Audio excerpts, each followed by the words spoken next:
સુરત શહેરના કાપોદ્રા વિસ્તારમાં મિલેનિયમ કોમ્પ્લેક્સમાં આવેલા અન્નપ જેમ્સ નામના હીરાના કારખાનામાં 50 જેટલા રત્ન કલાકારોએ પાણી પીધા બાદ ઝેરી અસર થતા તમામ રત્ન કલાકારોને તાત્કાલિક સારવાર માટે હોસ્પિટલ ખસેડવામાં આવ્યા હતા। સુરતના કાપોદ્રામાં પાણી પીધા બાદ રત્ન કલાકારોની તબિયત લથડી હતી। કાપોદ્રા વિસ્તારના અન્નપ જેમ્સ નામના કારખાનામાં 50 રત્ન કલાકારોને પાણી પીધા પછી ઝેરી દવાની અસર થઈ હતી। મળતી માહિતી મુજબ કોઈ અનાજમાં નાખવાની સેલ્ફોસ નામની દવા પીવાના પાણીના ફિલ્ટર પ્લાન્ટમાં ભેળવી દીધી હોવાનું સામે આવ્યું છે। તમામ રત્ન કલાકારોને તાત્કાલિક સારવાર અર્થે હોસ્પિટલ ખસેડવામાં આવ્યા છે। ઘટનામાં 2 દર્દીઓ આઈસીયુમાં સારવાર હેઠળ છે। આ ઘટના અંગે પોલીસે વધુ તપાસ હાથ ધરી છે। મળતી માહિતી મુજબ કાપોદ્રા વિસ્તારમાં ડાયમંડની કંપનીમાં 50 જેટલા રત્ન કલાકારોને પાણી પીધા પછી ઝેરી દવાની અસર થઈ હતી, જેમાં કિરણ હોસ્પિટલમાં દાખલ કરાયા છે। ઓકે સર, કેટલા જણા ટોટલ પેશન્ટ એના શું ઘટના? મારું નામ ડૉક્ટર મેહુલ પાંચાલ છે। હું કિરણ હોસ્પિટલમાં એઝ અ મેડિકલ ડાયરેક્ટર તરીકે સેવા બજાવું છું। આજે સવારે લગભગ 12:30 વાગે અમને એક ડાયમંડ ફેક્ટરીમાંથી ફોન આવ્યો હતો કે ત્યાં આગળ લગભગ 120 જેટલા દર્દીઓ છે કે જે લોકોએ પ્રદૂષિત પાણી પીધું છે, કે જેનામાં એક વોટર ટેન્કની અંદર ઝેરીલી દવાથી પ્રદૂષિત થયા હોય એવું પ્રારંભિક વસ્તુમાં જણાવ્યું છે।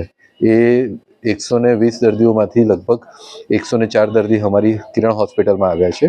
આ બધા જ દર્દીઓને અમે તાત્કાલિક એપ્રોપ્રિએટલી સારવાર આપી છે। બધા દર્દીઓ અત્યારે આઉટ ઓફ ડેન્જર છે।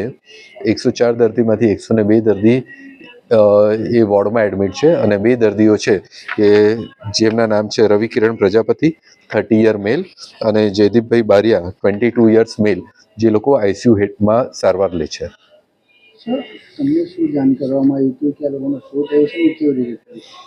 અમને જાણ એવી રીતે કરવામાં આવ્યું હતું કે આ લોકોએ કન્ટામિનેટેડ વોટર્સ એટલે કે પ્રદૂષિત પાણી પીધું છે અને જેની અંદર કોઈક અજાણ્યા વ્યક્તિએ એમની જે વોટર ટેન્ક છે એની અંદર ટેબ્લેટ્સ એટલે કે જે ઝેરીલી દવા કે જે આપણે સામાન્ય રીતે સેલ્ફોસ કહીએ છીએ અને અનાજમાં મૂકવાની ટીકડી કહીએ છીએ એ ટીકડીઓને સંક્રમિત કરેલી છે।